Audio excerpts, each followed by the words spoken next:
मेरी वर्चुअल दुनिया के प्यारे दोस्तों सभी को नमस्कार। आज के इस वीडियो में मैं आपसे बात करूंगा जोन्स ऑफ बायोस्फीयर रिजर्व के बारे में, या आप ये कह सकते हैं कि जो एरिया बायोस्फीयर रिजर्व हैं या जैव आरक्षित क्षेत्र हैं, जब वो जैव आरक्षित क्षेत्र निर्धारित होते हैं तो उनमें कौन कौन से क्षेत्र बनाए जाते हैं या फिर उस एरिया को किन किन क्षेत्रों में विभाजित किया जाता है। तो प्यारे दोस्तों, कोई भी एरिया जब जैव आरक्षित क्षेत्र बनता है तो वो 3 जोन में डिवाइडेड होता है। और जैव आरक्षित क्षेत्र बनता कौन सा एरिया है? वही एरिया जो एक जंगल वाला क्षेत्र होता है। तो जब वो जैव आरक्षित क्षेत्र बन गया तो 3 एरिया में डिवाइड होगा। एक होगा कोर जोन या कोर एरिया, दूसरा होगा बफर जोन जो के कोर एरिया के बस अगल बगल होता है, तीसरा होता है ट्रांजिशन जोन संक्रमण क्षेत्र जो कि बाहर की तरफ होता है। जैसे यहाँ पर आप देख सकते हैं, जैसे ये कोई एरिया है और ये बन गया एक बायोस्फीयर रिजर्व।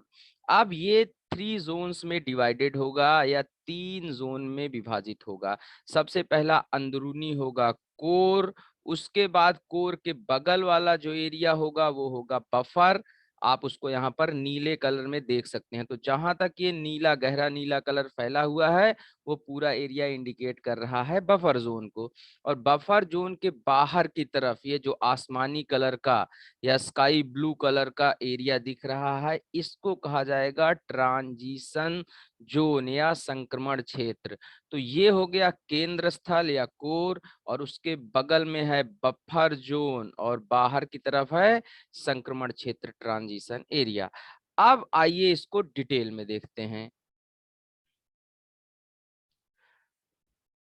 प्यारे दोस्तों, अभी तक अगर आपने मेरा वीडियो शेयर नहीं किया है तो मैं आपसे अनुग्रह करूंगा, शेयर कर दीजिए, और चैनल को नहीं सब्सक्राइब किया है तो सब्सक्राइब कर दीजिए।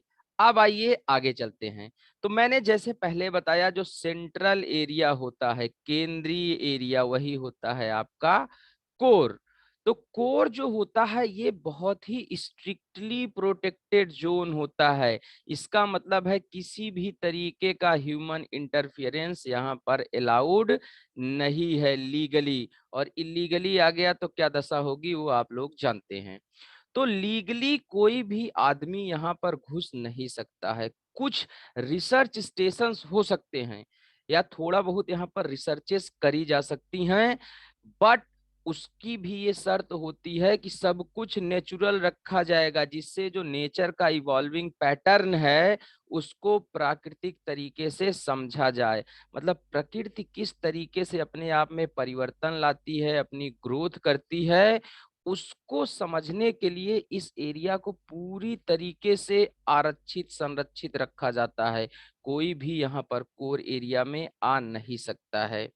तो इस तरीके से ये एरिया मोस्ट प्रोटेक्टेड एरिया होती है बायोस्फीयर रिजर्व में। मैंने पहले ही बताया, थोड़ी बहुत रिसर्च एक्टिविटीज हो सकती हैं किससे रिलेटेड, जो जंगली फ्लोरा है, मतलब जो वहाँ के पेड़ पौधे हैं और जो वहाँ के जीव जंतु हैं, फाउना है, बट इसमें नेचुरल पैटर्न को डिस्टर्ब नहीं किया जाएगा। तो दोस्तों याद रखिएगा, core area is strictly protected area, जहां पर नेचर को उसी तरीके से रहने दिया जाता है जैसे नेचर खुद को इवॉल्व करती है या जैसे उसको होना चाहिए। आइए अब चलते हैं दूसरी जोन, बफर जोन की तरफ। तो दोस्तों बफर जोन जो होता है वो एक ऐसा क्षेत्र होता है जो कोर को चारों तरफ से घेरे रहता है। तो आप देख सकते हैं ये चारों तरफ से घेरे रहता है किसको? कोर एरिया को। और उसके बाद यहाँ पर भी रेस्ट्रिक्शंस होते हैं, लेकिन कोर एरिया की तरह नहीं होते हैं। ह्यूमन इंटरफेरेंस अलाउड होता है, मतलब आदमी यहाँ पर, जो बफर एरिया है कोर के आसपास का एरिया है, यहाँ पर आ सकता है, बट उसके ऊपर क्या होगा? उसके ऊपर विजिलेंस होगा फॉरेस्ट अथॉरिटीज का। मतलब जंगल के जो संरक्षक हैं, गार्ड्स वगैरह हैं या अथॉरिटीज हैं, उनकी देख रेख में यहाँ पर ह्यूमन इंटरफेरेंस हो सकता है, आदमी आ जा सकता है। और आएगा जाएगा किस चीज के लिए, कुछ टारगेट्स होंगे उसके, तो टारगेट्स हो सकते हैं रिसर्च, शोध के लिए, या जंगलों में घूमने के लिए, मॉनिटरिंग करने के लिए, या किसी तरीके की ट्रेनिंग, एजुकेशन, शिक्षा के लिए, इन सारी चीजों के लिए आ सकता है अंदर। टूरिज्म वगैरह के लिए भी, घूमने के लिए भी आ सकता है। बट ये क्या होगा, ये देख रेख में होगा। और आपको वहां पर इकोलॉजिकल बैलेंस जो एरिया का है वो डिस्टर्ब नहीं करना है। मतलब कि अगर आपने जंगल के पेड़ पौधों या जीव जंतुओं को नुकसान पहुंचाया तो फिर आपके लिए सजा का प्रावधान भी होगा। तो बिना किसी इंटरफेरेंस के आप बफर जोन में घूम सकते हैं, और वहां पर थोड़ी बहुत एक्टिविटीज, टूरिज्म की, फिशिंग की, या ग्रेजिंग फैसिलिटीज वगैरह हो सकती हैं। ऐसा नहीं है कि एकदम से हाईली प्रोटेक्टेड जोन होगा कोर की तरीके से। तो दोस्तों याद रखिएगा कि प्रॉपर कंट्रोल में, प्रॉपर विजिलेंस में ये सारी एक्टिविटीज जो मैंने बताया वो अलाउड हो सकती हैं। ये इमेज आप देख रहे हैं, ये बायो जो ग्रेट निकोबार बायोस्फीयर रिजर्व है वहां की है। देख सकते हैं आदमी यहाँ पर जा रहा है घूमने के लिए। तो दोस्तों थोड़ा बहुत यहाँ पर ह्यूमन इंटरफेरेंस अलाउड होता है। अब आइए चलते हैं जो आखिरी जोन है, ट्रांजिशन जोन, उसकी तरफ। तो दोस्तों ट्रांजिशन जोन सबसे बाहर की जोन होती है, मतलब कि ये आउटर मार्जिन्स पर होती है बायोस्फीयर रिजर्व के, और इसको पेरिफेरी एरिया भी कहा जाता है।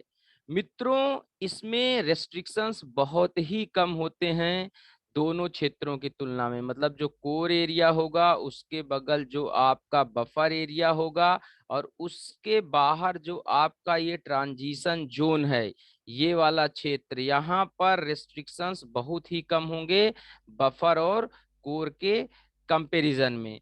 यहाँ पर ह्यूमन एक्टिविटीज अलाउड होती हैं। मतलब जैसे आप क्रॉपिंग कर सकते हैं, रिक्रिएशन कर सकते हैं, फॉरेस्ट्री कर सकते हैं, मतलब वनीकरण जिसे कह सकते हैं वो कर सकते हैं, खेती कर सकते हैं, है ना, किसी भी तरीके का टूरिज्म वगैरह आप आराम से कर सकते हैं। तो रिक्रिएशन वगैरह हो सकता है यहाँ पर आराम से। सेटलमेंट्स भी होते हैं, घर भी यहाँ पर बने होते हैं, और ये परमिटेड होती हैं सारी चीजें। बट इसमें कहीं ना कहीं कॉपरेशन होता है रिजर्व फॉरेस्ट जो होते हैं, जो फॉरेस्ट मैनेजमेंट होता है उनका, और उसके साथ साथ लोकल पीपल का। मैंने पहले ही बताया था कि जो बायोस्फीयर रिजर्व का टारगेट है वो टारगेट है कि लोकल जो लोग वहां पर रह रहे हैं जंगलों में, उनके साथ कॉपरेट करते हुए जंगलों का जो है वो बचाव, या आप ये कह सकते हैं बायोडायवर्सिटी, जैव विविधता का बचाव। तो लोकल पार्टिसिपेशन बहुत ही इंपॉर्टेंट पॉइंट है बायोस्फीयर रिजर्व्स का, जो मैं आपको बता चुका हूँ। तो दोनों यहाँ पर मतलब जो फॉरेस्ट मैनेजमेंट है, रिजर्व मैनेजमेंट है, और लोकल पीपल हैं, दोनों कॉपरेट करते हैं, और मार्जिन्स पर लोग रहते हैं। और रहने के साथ साथ जैसे कि आप इन फोटोज में देख सकते हैं कि वो अपने घर बना सकते हैं, खेती कर सकते हैं, जानवर पाल सकते हैं, और उसके साथ साथ और भी बहुत सारी रिक्रिएशनल एक्टिविटीज कर सकते हैं। लकड़ियां वगैरह ला सकते हैं अपने घर, जंगल के विभिन्न उत्पादों को जैसे शहद वगैरह इनको कलेक्ट कर सकते हैं। तो इस तरीके से यहाँ पर जो लोकल कम्युनिटीज हैं वो इन्वायरमेंट के साथ सोशियो कल्चरली, मतलब सामाजिक और सांस्कृतिक रूप से जुड़ी होती हैं, और वो फ्लरिश करती हैं। तो ये एक तरीके से ये जोन ऑफ कॉपरेशन हो जाता है। अब ऐसा भी नहीं है कि इन एरियाज में आपको छूट है बाहर की तरफ तो आप इलीगल जो है वो कुछ भी लकड़ियां काटिए या जानवरों को मार दीजिए।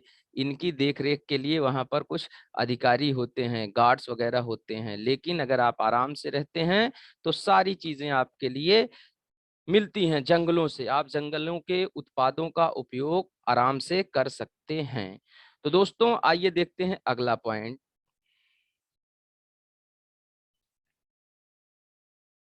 तो प्यारे दोस्तों इन क्षेत्रों में, मतलब जो ट्रांजिशन जोन होता है वहां पर स्थानीय लोग, बहुत सारे वैज्ञानिक समूह, या उसके साथ साथ बहुत सारी संरक्षण संस्थाएं कंजर्वेशन एजेंसी, बहुत सारी सांस्कृतिक समूह या सांस्कृतिक संस्थाएं या और भी जो स्टेक होल्डर्स हो सकते हैं बायोडायवर्सिटी कंजर्वेशन के, वो मिल करके काम करते हैं इस एरिया में और सस्टेनेबल तरीके से काम करते हैं। मतलब कि प्रकृति को बचाते हुए काम करते हैं और ऐसे काम करते हैं कि प्रकृति से किस तरीके से एक सामंजस्य स्थापित करके मानव विकास को आगे बढ़ाया जाए।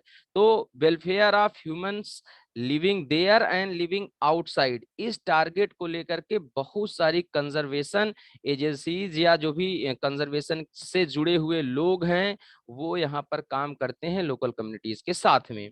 तो अभी आप समझ सकते हैं कि ये एरिया बहुत इंपॉर्टेंट होते हैं क्योंकि ये एरिया ह्यूमन इंटरफियरेंस और नेचुरल पैटर्न दोनों को अपने साथ संजोए हुए होते हैं। यहीं पर जो इंपॉर्टेंट टर्म आता है ज्योग्राफी में, जो बहुत डिबेट किया जाता है, ह्यूमन इकोलॉजी, मतलब इकोसिस्टम और ह्यूमन के बीच का जो सबसे अच्छा कोरिलेशन आपको देखने को मिलेगा, सस्टेनेबल डेवलपमेंट का जो पैटर्न है देखने को मिलेगा, वो इन एरियाज में ट्रांजिशन जोन में देखने को मिलता है।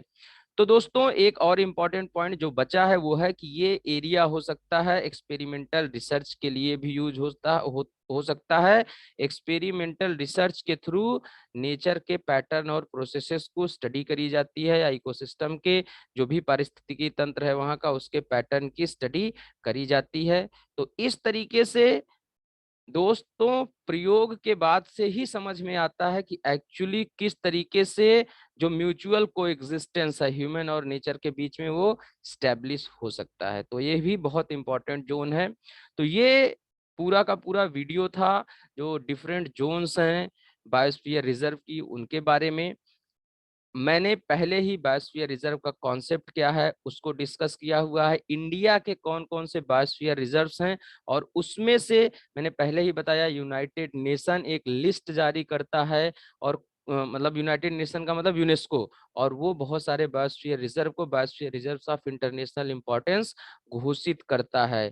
और इंडिया के 12 बायोस्फीयर रिजर्व्स 18 कुल हैं और जिसमें से 12 बायोस्फीयर रिजर्व्स यूनेस्को की वर्ल्ड हेरिटेज साइट में आ चुके हैं या आप कह सकते हैं biosphere reserves of international importance हो चुके हैं।